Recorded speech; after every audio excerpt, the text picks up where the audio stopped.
Fundamental right को तो हम लोग बहुत अच्छे से कवर कर लेते हैं, लेकिन हम छोड़ देते हैं फंडामेंटल ड्यूटी को कवर करना। लेकिन यकीन मानिए, ये वो लो हैंगिंग फ्रूट है जहाँ से अगर एक भी सवाल पूछे जाते हैं और अगर आप इसे गलत कर देते हैं तो आपका बहुत बड़ा नुकसान हो जाता है। फंडामेंटल ड्यूटी बहुत छोटा टॉपिक है, लेकिन यहाँ से एक क्वेश्चन जो गलत होने के चांसेस बहुत ज़्यादा बढ़ जाते हैं, उसे मैं आपको बहुत कम समय में कवर कर देता हूँ। मैं ये बात क्यों कह रहा हूँ, आप इन क्वेश्चन के माध्यम से देखिएगा। चाहे आपने बुक की स्टडी अच्छे से की हो या आपने कोई फाउंडेशन क्लास वगैरह किया हो, तो भी कोई मैटर नहीं करता है। आप इन चीज़ों को समझो, बहुत आसानी से मैं कुछ क्वेश्चन के माध्यम से आपके उन तमाम डाउट्स को क्लियर कर दूंगा जहां पर आप फंस जाते हो। तो चलिए शुरू करते हैं हम फंडामेंटल ड्यूटी को। लेकिन उससे पहले हम कुछ मोटा मोटी चीज़ों को जान लेते हैं। तो हमारी फंडामेंटल ड्यूटी जो है वो हमारे मूल कॉन्स्टिट्यूशन में तो था ही नहीं। 42nd कॉन्स्टिट्यूशन अमेंडमेंट हुआ और उसके माध्यम से हमारे संविधान में 10 मौलिक कर्तव्य जोड़ दिए गए। बाद में फिर 86वां संविधान संशोधन होता है और एक और मौलिक कर्तव्य जोड़ दिया जाता है, 11वां मौलिक कर्तव्य, जिसमें बताया जाता है हमारे माता पिता की ड्यूटी कि अगर 6 से 14 साल के बच्चे हैं तो आप उनको एजुकेशन दीजिए। ये फंडामेंटल ड्यूटी हम लोग कहाँ से इंस्पायर होकर के लाते हैं? तो हम रूस से, रसिया से, हमारा परम मित्र रूस से हम लोग इसे अपने संविधान में लाते हैं। मूल संविधान में था नहीं, 42वां संविधान संशोधन करके हमने इसको लाया है। ये हमारे कॉन्स्टिट्यूशन में कहाँ पर है? जाहिर सी बात है, जब हमने इसको बाद में ऐड किया है तो किसी पार्ट के सब पार्ट में होगा। तो ये पार्ट 4 में है, लेकिन पार्ट 4 में तो डीपीएसपी है।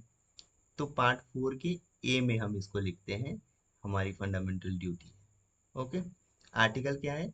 51 का ए, अनुच्छेद 51 के ए में फंडामेंटल ड्यूटी के बारे में बताया गया है।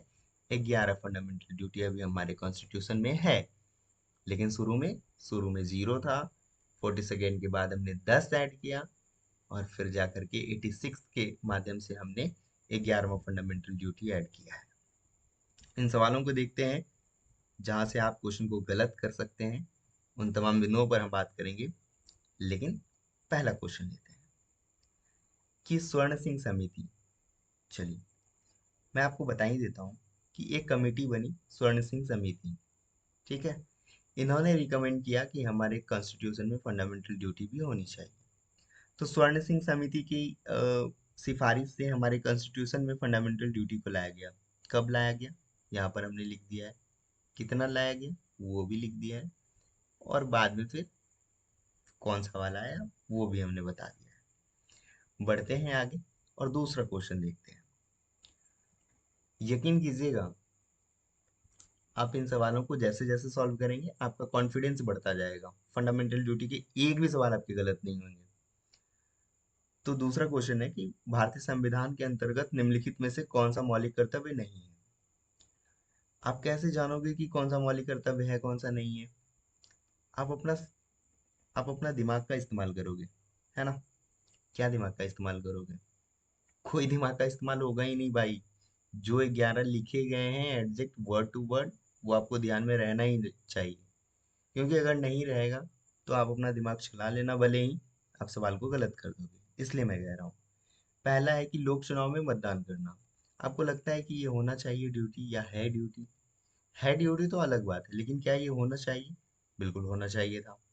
कि आप चुनाव में वोट, क्योंकि हमारे यहाँ पे आप देखते हो ना कि अभी हमारे यहाँ पे लोकसभा और विधानसभा के चुनाव हुए, तो उनमें वोटिंग परसेंटेज क्या रहा? 50-60% लोग वोट करते हैं और उससे चुनी जाती है सरकारें। तो आपको नहीं लगता है कि वोट करना जो है हमारा एक फंडामेंटल ड्यूटी होना चाहिए? होना चाहिए, पर है नहीं दोस्त। तो इसका आंसर तो यही हो गया कि लोक चुनाव में मतदान करना। लेकिन आप इन तीनों को देखो कि क्या ये तीनों है। अभी मैं आपको लिस्ट दिखाने वाला हूँ जहां पर आपको दिख जाएगा कि हाँ ये तीनों है। तो सेकंड क्या है? सेकंड क्या है? इससे जरूरी बात यह है कि हम सारे फंडामेंटल ड्यूटी को देख ही लेते हैं। पहला है, संविधान का पालन करें और उसके आदर्शों, संस्थाओं, राष्ट्रध्वज और राष्ट्रगान का आदर करें। दूसरा है, स्वतंत्रता के लिए हमारे राष्ट्रीय आंदोलन को प्रेरित करने वाले उच्च आदर्शों को हृदय में संजोए रखें और उनका पालन करें।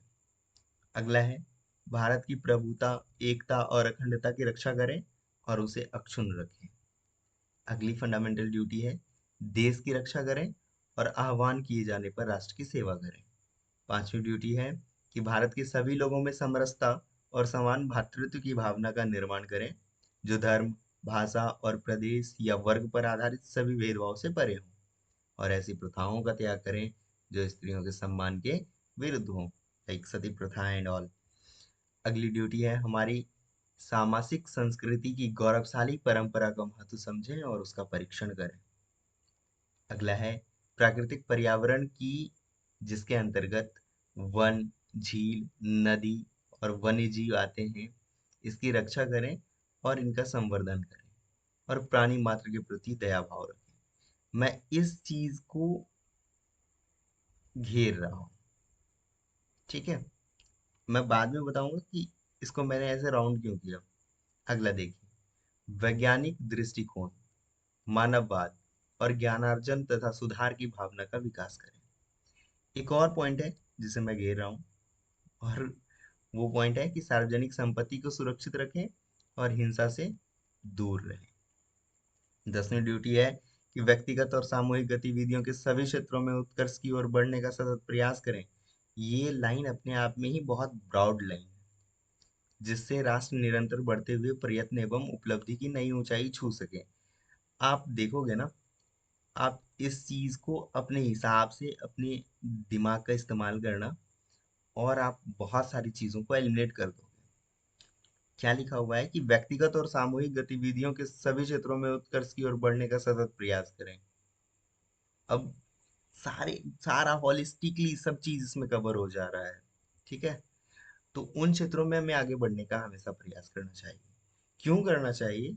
क्योंकि राष्ट्र निरंतर आगे बढ़ते हुए अपनी नई उपलब्धि और नई ऊंचाइयों को छू सके। 11वीं ड्यूटी के बारे में तो हमने बात कर ही ली, 86 कॉन्स्टिट्यूशन अमेंडमेंट एक्ट 2002। देखते हैं अगला क्वेश्चन। अब यहाँ से शुरू है हमारा गेम।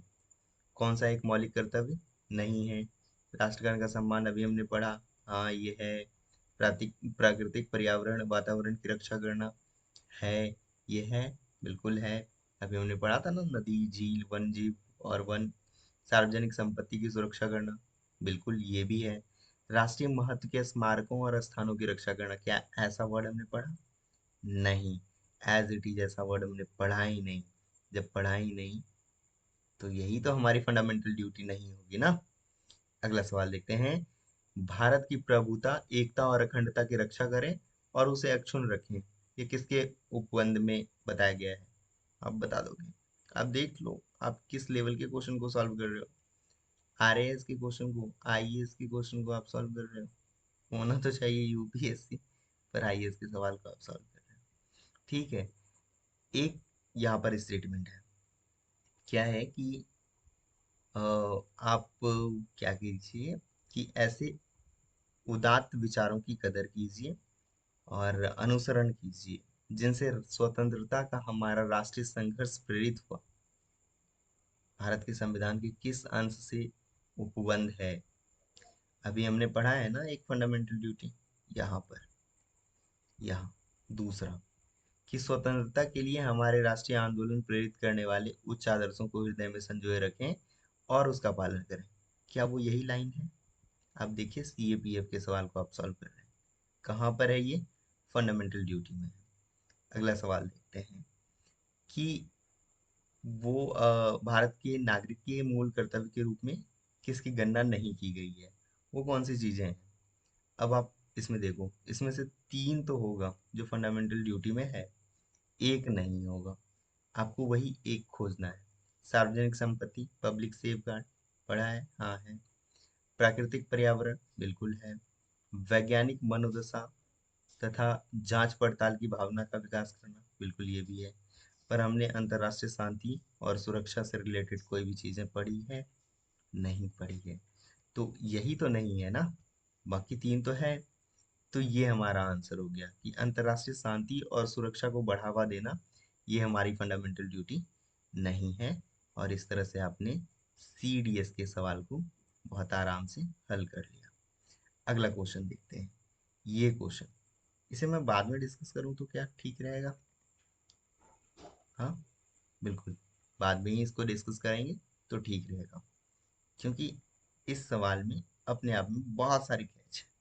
क्योंकि एक पॉइंट जो मैंने आपको यहाँ पर नोट करवाया था, राउंड किया था, ये 10वां नंबर पॉइंट, आपको मैंने बताया था कि ये अपने आप में ही कितना बड़ा ब्रॉड पॉइंट है।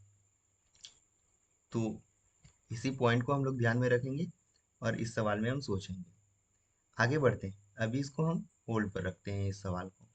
अगला क्वेश्चन देखते हैं, 8वां नंबर। भारतीय संविधान के अंतर्गत निम्नलिखित में से कौन सा एक नागरिकों का मूल कर्तव्य है? कौन सा है? पड़ोसी देशों के लोगों, क्या ये हमने पढ़ा है? पड़ोसी देश, हटाओ ना, गलत है। अच्छा, राष्ट्रीय महत्व के स्मारकों का संरक्षण करना, क्या हमने ऐसी लाइन पढ़ी है? पढ़ा है क्या? सार्वजनिक संपत्ति के बारे में पढ़ा है। राष्ट्रीय महत्व के स्मारक, ये क्या होता है? ये तो हमने फंडामेंटल ड्यूटी में पढ़ा ही नहीं। तीसरा, चलो चौथा देखते हैं, भारत के इतिहास के विषय में अधिकाधिक जानना, क्या ये हमने पढ़ा है? ये हमारी ड्यूटी है? हो सकती है, हो सकती है, कुछ भी हो सकती है, लेकिन है नहीं। तीसरा पॉइंट क्या कह रहा है कि राष्ट्र की रक्षा करना और राष्ट्रीय सेवा प्रदान करना, है ना, जब भी देश को जरूरत हो, आह्वान किया जाए, तब आप आगे बढ़िए। तो ये 2012 और 13 एकदम लगातार 2 साल पूछा गया था सीडीएस के एग्जाम में। आप देखिए, अब जब इन चीजों में आप हालांकि कंफ्यूज नहीं हो सकते हैं, ठीक है, लेकिन फिर भी अपने आप में ये एक इंटरेस्टिंग सवाल है और ये आपका मार्क्स बूस्ट कर सकता है, आप ऐसे क्वेश्चन को जब हल करते हैं तो। अगला सवाल है कि निम्नलिखित में से कौन सा एक भारत के नागरिक का मूल कर्तव्य नहीं है? क्या आप इसका आंसर कर सकते हैं? बिल्कुल कर सकते हैं। कौन सा एक मौलिक कर्तव्य नहीं है? आप देखिए इन तीनों ऑप्शन को। साइंटिफिक टेम्परामेंट के बारे में बताया गया है, और आप हिंसा का त्याग करिए, इस बारे में बताया गया है। एकता अखंडता को बनाए रखें। क्या परिवार नियोजन फैमिली प्लानिंग बारे में बताया गया है? नहीं। यही तो है हमारा आंसर। आगे बढ़ो। भारत के संविधान के प्रावधान के अनुसार कौन सा एक मौलिक कर्तव्य नहीं है? फिर से यहाँ पर वही बात आ गई। राष्ट्रध्वज का सम्मान, बिल्कुल हमने पढ़ा है। राष्ट्र की प्रतिरक्षा करना, डिफेंड करना, है ना, जब भी जरूरत पड़े हम आएंगे आगे। अपने बच्चे को शिक्षा देना, 6 से 14 साल, 86वां अमेंडमेंट एक्ट, बिल्कुल है। क्या ये हमने पढ़ा है? ये ग्रामीण कुटीर उद्योग को प्रोत्साहन देना, नहीं। तो यही तो है हमारा आंसर। आगे बढ़ते हैं। निम्नलिखित में से कौन सा एक मौलिक कर्तव्य नहीं है? आप देखो, मौलिक कर्तव्य से रिलेटेड क्या पूछा जा रहा है। आप अगर 11 पॉइंट को आप अगर अच्छे से ध्यान से देख लोगे तो क्या आपके एक भी सवाल गलत होंगे? बिल्कुल नहीं होंगे। इसी से तो पूछा जा रहा है ना। इसमें कुछ भी नहीं है। 42nd, 86 मूल कॉन्स्टिट्यूशन में नहीं है। स्वर्ण सिंह समिति की सिफारिश से आया। 11 जो ड्यूटी है आप उसे बहुत अच्छे से देख लीजिए। आप इन क्वेश्चन को हल कीजिए अब। भारत के संविधान का पालन करना, राष्ट्रध्वज और राष्ट्रगान का आदर करना, ठीक है, यह है हमारी फंडामेंटल ड्यूटी। हाँ, बिल्कुल है। दूसरा सवाल है, दूसरा स्टेटमेंट है, सार्वजनिक संपत्ति को सुरक्षित रखना, क्या ये है हमारी फंडामेंटल ड्यूटी? बिल्कुल हाँ, ये भी है। भारत की प्रभुता, एकता और अखंडता की रक्षा करना, क्या ये है हमारी फंडामेंटल ड्यूटी? बिल्कुल है। लेकिन अनिवार्य सैन्य सेवा प्रदान करना, ये है क्या? ऐसा हमने पढ़ा क्या? नहीं। तो यही तो है ना, यही तो है जो हमारी फंडामेंटल ड्यूटी नहीं है। देश को जब जरूरत पड़ेगी तब हम अपनी सेवा देने के लिए हमेशा तत्पर रहें, ये तो है हमारी फंडामेंटल ड्यूटी। लेकिन अनिवार्य सैन्य सेवा प्रदान करना, लाइक इजराइल, ये है क्या? नहीं है, ये हमारा फंडामेंटल ड्यूटी है ही नहीं। अगला सवाल देखते हैं। भारत के संविधान के भाग 4 के क में, जिसको पार्ट 4A बोलते हैं, कौन सा एक भारत के प्रति एक नागरिक के कर्तव्य के रूप में वर्णित नहीं है? फिर यहाँ पे वही बात है, इसमें से 3 होगा, एक नहीं होगा। तो वो 3 क्या है? राष्ट्र को सेवा देना, और जब भी जरूरत पड़े आएंगे आगे, इस तरह की मर्यादा, ये बिल्कुल है। ये डी नंबर ऑप्शन देखो, अन्वेषण और सुधार की भावना विकसित करना, क्या ये हमने पढ़ा है? नहीं। एकात्मक और राष्ट्रीय संस्कृति को मान देना और उसका परीक्षण करना, ये हमारा एक ब्रॉड टर्म है ना, बिल्कुल ये चीज हमारा फंडामेंटल ड्यूटी है। लेकिन to develop the spirit and inquiry of inquiry and reform, क्या ये है? नहीं है, ये तो हमने पढ़ा ही नहीं कि अन्वेषण और सुधार की भावना विकसित कर। Oh, I think I am doing wrong भाई। क्या गलती हमने कर दी? हमने गलती ये कर दी कि एकात्मक राष्ट्रीय संस्कृति को मान देना और उसका परीक्षण करना, क्या ये हमने पढ़ा है? बिल्कुल नहीं, यही तो हमने नहीं पढ़ा है। लेकिन अन्वेषण और सुधार की भावना विकसित करना, to develop the spirit of inquiry and reform, क्या ये है हमारी फंडामेंटल ड्यूटी? तो हाँ, ये है। कैसे है ये हमारी फंडामेंटल ड्यूटी? तो जहाँ पर हमने आपको गोल करवाया था, उन पॉइंट्स को देखिएगा कि व्यक्तिगत और सामूहिक गतिविधियों के सभी क्षेत्रों में उत्कृष्टता की ओर आगे बढ़ने का सतत प्रयास करना, जिससे राष्ट्र निरंतर बढ़ते हुए प्रयत्न एवं उपलब्धि को छू सके। तो यही वो ड्यूटी है जिसके माध्यम से हम इसके ब्रॉड टर्म को यहाँ पर डिफाइन कर रहे हैं कि हाँ भाई, ये बात बिल्कुल सही है कि अन्वेषण और सुधार की भावना हमें विकसित करनी है। ठीक है। तो ये तो है हमारी फंडामेंटल ड्यूटी, लेकिन ये एकात्मक राष्ट्रीय संस्कृति को मान देना और उसका परीक्षण करना, ये नहीं है। To value and preserve unitary nation and culture, ये हमारी फंडामेंटल ड्यूटी नहीं है। ऐसा कोई फंडामेंटल ड्यूटी नहीं है हमारा। अगला सवाल देखते हैं कि फंडामेंटल ड्यूटी में कौन सा शामिल है। पार्ट क्या 1A में, पार्ट 4A में, ठीक है, आई मीन पार्ट 4A में आर्टिकल 51A में क्या है? तो क्या है? कुछ नहीं है, फंडामेंटल ड्यूटी, है ना। अगला सवाल देखते हैं, एक नागरिक के मौलिक कर्तव्य में कौन सा कर्तव्य सम्मिलित नहीं है? कौन सा सम्मिलित नहीं है? प्राकृतिक पर्यावरण की रक्षा करना है। स्वतंत्रता के लिए हमारे राष्ट्रीय आंदोलन को प्रेरित करने वाले हैं, बिल्कुल है। वैज्ञानिक दृष्टिकोण है, हाँ है। लेकिन अस्पृश्यता मिटाने की ओर प्रयास कर, देखो लगेगा कि लगने लगा है, मगर लगेगा नहीं। ये हमारी फंडामेंटल ड्यूटी नहीं है। एडजेक्ट ये वर्ड हमें कहीं देखने के लिए नहीं मिलता है, लेकिन ये तीन वर्ड तो हमें डायरेक्ट देखने के लिए मिलते हैं ना। जब ये तीन मिल गया तो अगला ही यही होगा। क्वेश्चन नंबर 15, कौन सा फिर मौलिक कर्तव्य नहीं है? राष्ट्रीय ध्वज है, आप बताओ। है। अगला, भाईचारे का भाव विकसित करना। अच्छा, ऐसा कुछ पढ़े हैं क्या इससे रिलेटेड कुछ? अगला देखते हैं, अपने माता पिता और गुरुओं का आदर करना। वाह भाई वाह, मास्टर साहब अब तुम्हारी भी इज्जत करेंगे, यही कहोगे? यही हमारी फंडामेंटल ड्यूटी नहीं है। इज्जत करने की बात तो माता पिता और गुरु की आती ही नहीं है, बल्कि उन आदर्शों की आती है जो फ्रीडम स्ट्रगल में थे। हमारी समग्र संस्कृति की मूल्यवान धरोहर की रक्षा करना, बिल्कुल है, ये हमारी फंडामेंटल ड्यूटी है। लेकिन ये अपने माता पिता और गुरुओं का आदर करना, ये हमारी फंडामेंटल ड्यूटी है क्या? नहीं है, नहीं है, नहीं है। नेक्स्ट क्वेश्चन देखते हैं, 16 नंबर। भारतीय संविधान में निम्नलिखित में से किस कर्तव्य को मौलिक कर्तव्यों के रूप में निर्धारित किया गया है? देश की रक्षा करना, करेंगे सर? यस सर, करेंगे। टू पे इनकम टैक्स, इनकम टैक्स देंगे क्या? देंगे आप इनकम टैक्स? ये आपकी ड्यूटी है, ऐसा कुछ लिखा गया है। वो इनकम टैक्स देंगे या नहीं देंगे, ये हमारी फंडामेंटल ड्यूटी कैसे हो सकती है? हमने 11 बिंदुओं में तो देखा ही नहीं।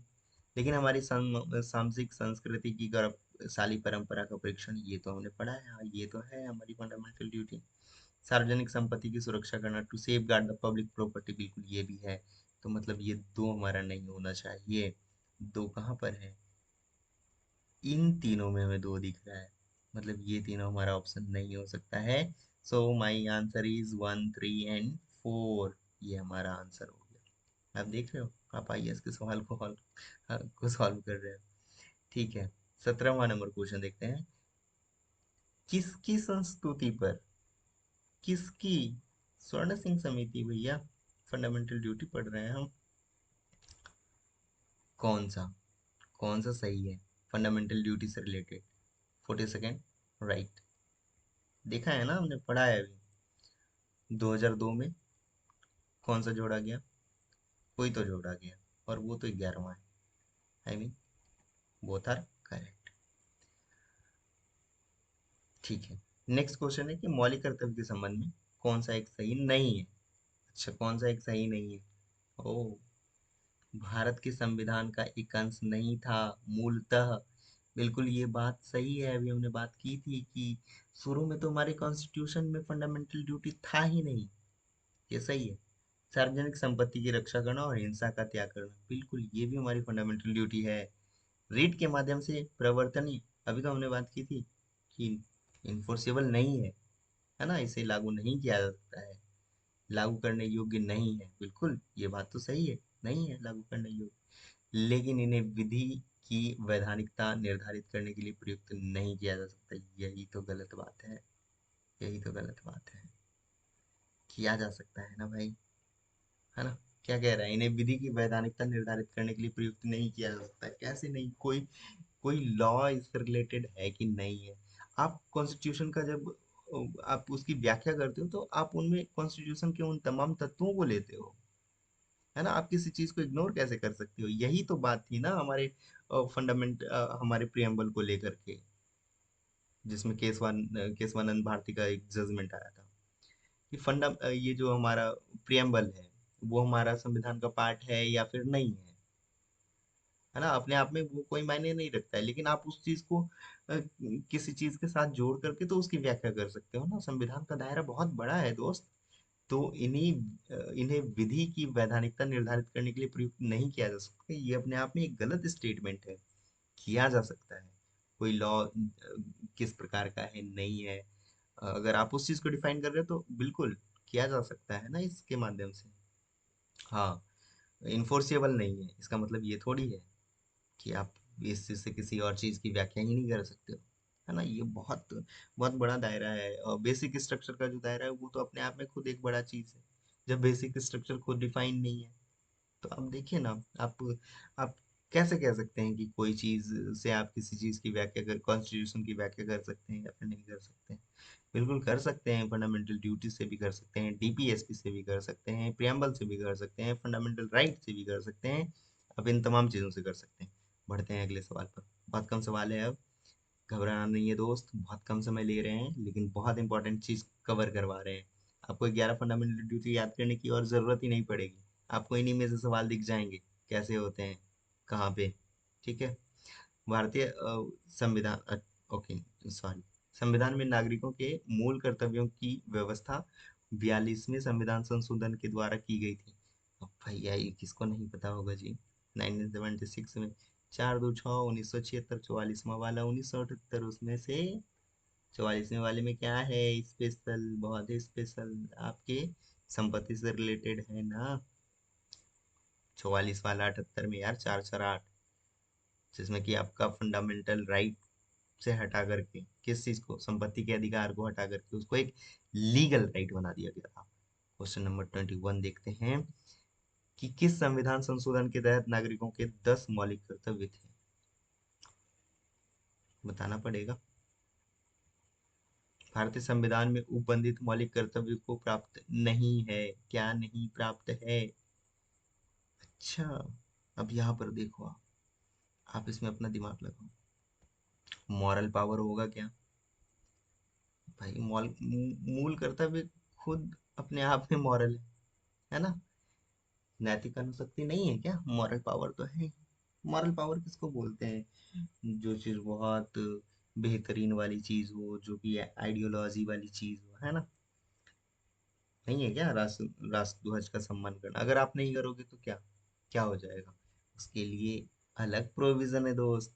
अगर आप झंडे का अपमान करते हैं, राष्ट्रगान का अपमान करते हैं, तो उसके लिए अलग फिर चीजें आती है। ऐसी चीजें नहीं करनी चाहिए। मौलिक कर्तव्य अपने आप में मॉरल पावर है। सामाजिक अनुशक्ति है क्या, सोशल पावर है क्या, बिल्कुल है ना। आप ऐसी प्रथाओं का त्याग कर रहे हैं जो स्त्रियों के विरुद्ध हो, है ना। Social power. पॉलिटिकल पावर है क्या, बिल्कुल है पॉलिटिकल पावर। लीगल पावर है क्या, कानूनी अनुशक्ति है क्या, नहीं है, नहीं है, नहीं है। क्योंकि ये क्योंकि ये इन्फोर्सेबल नहीं है, जस्टिसेबल नहीं है। ठीक है, वो ऊपर में ही बता दिया है मैंने। अगला सवाल देखते हैं कि भारतीय संविधान के मूल कर्तव्य के विषय में जो कथन सही है वो कौन सा है। आप इनको देख लीजिए। हमें तो लगता है उल्लंघन करने पर संसद द्वारा दंड दंड की व्यवस्था संभव है। क्यों संभव है, अभी मैंने भी आपको बताया कि आप राष्ट्रध्वज का अपमान कर सकते हैं क्या, नहीं कर सकते हैं। उसके लिए फिर अलग प्रोविजन है, और वो प्रोविजन क्या है, दंड की व्यवस्था। और कौन इससे रिलेटेड कानून बना सकता है? संसद बना सकता है। जैसे राष्ट्रध्वज का अपमान करना या फिर राष्ट्रीय गान का अपमान करना, ये एक दंडनीय अपराध है। और ये हमारी संसद ऐसी व्यवस्था कर सकती है। अलग अलग झंडा वगैरह से रिलेटेड अलग अलग लॉ है, फिर वो अलग चीज हो जाती है। लेकिन आप ध्यान रखिए कि ऐसा जरूरी नहीं है कि अगर ये इन्फोर्सेबल नहीं है, जस्टिसेबल नहीं है, तो आप इस चीज को माने ही नहीं। ये सिर्फ मॉरल नहीं है। ठीक है। अ, अगर पार्लियामेंट चाहे तो इस पर कोई लॉ बना करके उन चीज़ों को कर सकती है, उन चीज़ों को रोक सकती है। अ, अगर आप ऐसा कृत्य करते हैं तो, जैसे कि अ, मान लो कि जो है कोई एक स्मारक है ना, या पब्लिक प्रॉपर्टी है, ठीक है, हॉस्पिटल है। आप आपको ये आपकी ये मौलिक आपका ये मौलिक कर्तव्य बनता है कि आप पब्लिक प्रॉपर्टी को आप सेफ गार्ड करो। लेकिन आप वहां जाकर के पत्थर वत्थर तोड़ने लगोगे, आप जानते हो कि ये इम्पॉसिबल नहीं है, जस्टिसबल नहीं है, तो क्या करके तोड़ देते हैं। तो बच जाओगे क्या? उसके लिए तो अलग प्रोविजन है ना। भले ही भले ही ये इम्पॉसिबल नहीं है, जस्टिसेबल नहीं है, आपको दंड नहीं मिल सकता है, लेकिन अलग लॉ बना करके तो आपको दंडित किया जा सकता है ना दोस्त। देखो, पहला बात तो यही लिखा है कि उल्लंघन करने पर संविधान द्वारा दंड की व्यवस्था। ऐसा नहीं है। फंडामेंटल ड्यूटी से रिलेटेड ये बात नहीं है। लेकिन अलग लॉ है, उल्लंघन करने पर संसद आपके आपके लिए दंड की व्यवस्था कर सकती है। मौलिक अधिकार के समान मौलिक है क्या? नहीं है, बिल्कुल नहीं है, क्योंकि मौलिक अधिकार इन्फोर्सिएबल है, जस्टिसेबल है। अगला देखो, क्रियान्वित करने की व्यवस्था संविधान के लेख द्वारा, provision for execution bye constitution. नहीं भाई, नहीं नहीं नहीं नहीं नहीं, नहीं, ऐसी कोई व्यवस्था नहीं है। ये वाली व्यवस्था है कि अगर आप उल्लंघन करेंगे तो दंड की आपकी व्यवस्था हो जाएगी। अगला सवाल है कि भारत के संविधान में उल्लिखित मौलिक कर्तव्यों को ग्रहण किया है, कहाँ से किया है? अभी तो बताया था, रूस से किया है ना। शुरू में ही तो बताया था ना भाई, कहाँ से लिया गया है। फंडामेंटल राइट क्या है? क्या है फंडामेंटल राइट? कर दो आंसर। ठीक है। क्या है? भारत के संविधान के सदा रहे हैं, मूल में तो था ही नहीं, जोड़े गए हैं। हाँ, सभी नागरिकों के लिए अधिदेशात्मक है। अरे भाई, बिल्कुल है। अच्छा, नहीं है क्या? है ना? नहीं है? क्या कह रहा है? कि भारत के सभी नागरिकों के लिए अधिदेशात्मक है। The mandatory for all the citizen of India. नहीं भाई, आपका मन है तो आप मानो, नहीं माने तो नहीं मानो, क्योंकि जो है दंड की व्यवस्था तो है नहीं। ऐसे डायरेक्टली अगर देखा जाए तो संविधान में जोड़े गए, सिर्फ यही एक सही है। ये सबके लिए मैंडेटरी नहीं है। ये हिंदी वर्ड थोड़ा अधिदेशात्मक, ये थोड़ा अलग हो जाता है। आप अंग्रेजी वाले वर्ड से कंफ्यूज नहीं करोगे। मैंडेटरी मतलब जरूरी नहीं है। ठीक है। मैंडेटरी एक होता है ना कि एक स्टार वाला होता है फील्ड, फॉर्म जब आप भरते हो तो आप उसको उसको देना ही पड़ता है, वो मैंडेटरी है। ठीक है। स्टार वाले फील्ड को भरना ही पड़ता है। लेकिन ये स्टार वाला फील्ड नहीं है, ये मैंडेटरी नहीं है, फंडामेंटल ड्यूटी। अगला सवाल देखते हैं। यदि यदि देश की रक्षा के लिए मूल कर्तव्यों के अनुरूप सभी पुरुष नागरिकों को सेना में अनिवार्य रूप से भर्ती कर दिया जाए, तो यह कानून क्या होगा? क्या होगा बताओ? अविवेकपूर्ण होगा। अविवेकपूर्ण होगा। क्यों होगा अविवेकपूर्ण? है? क्यों होगा? अविवेकपूर्ण मतलब बुद्धि वाला काम नहीं होगा। अच्छा, क्यों नहीं होगा? सभी पुरुष नागरिकों को सेना में अनिवार्य रूप से भर्ती लिया जाए। अविवेकपूर्ण तो हो ही नहीं सकता है। नहीं। कैसे आप कह सकते हैं? आप ठीक है, आप लीजिए, भर्ती लीजिए, क्यों नहीं ले सकते हैं? कहीं से ये गलत बात तो नहीं लग रही है। ठीक है। अगला देखते हैं। भेदभावपूर्ण होगा, क्योंकि उम्र का आधार रखना होगा। अच्छा, ऐसी बात है क्या? भेदभावपूर्ण होगा?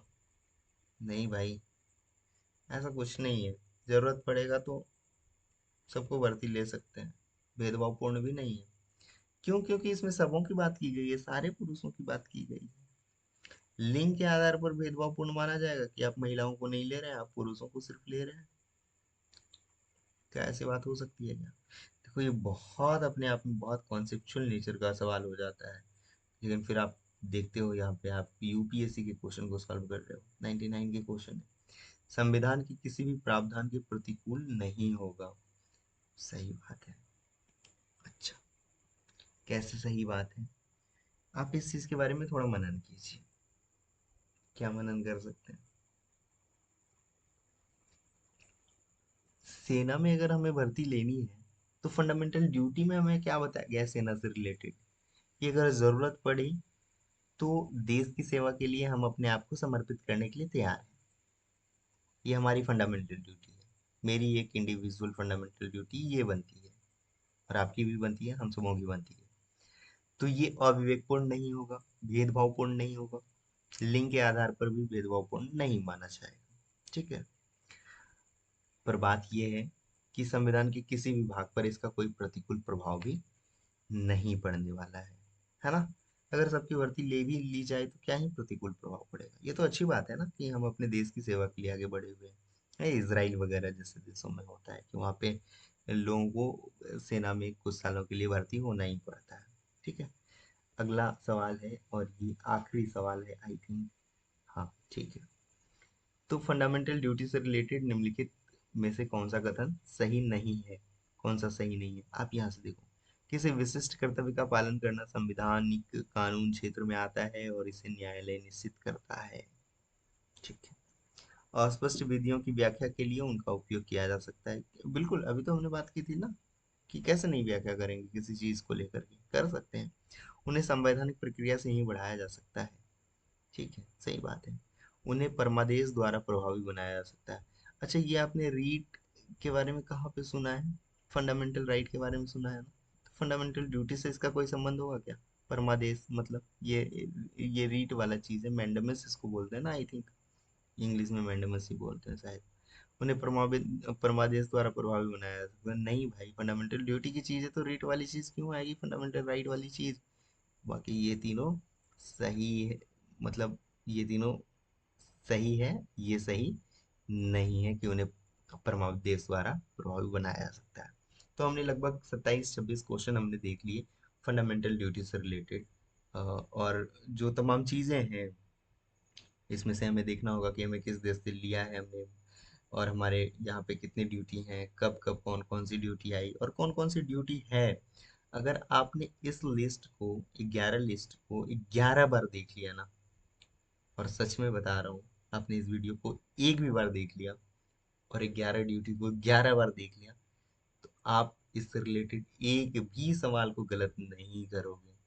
100% गारंटी नहीं करोगे। ये लो हैंगिंग फ्रूट है। यहाँ से सवाल अगर पूछे जाते हैं और अगर आपने गलत कर दिया, बहुत पछताओगे, बहुत बुरी तरह से पिटोगे। सो प्लीज, आपने अगर इसको देख लिया तो आप जाइए और 11 फंडामेंटल ड्यूटी को फिर से रिवाइज कीजिए। आप इन क्वेश्चन को अटेम्प्ट कीजिए और बस देखिए अपनी तरफ की। मिलते हैं फिर अगली वीडियो में। नमस्कार।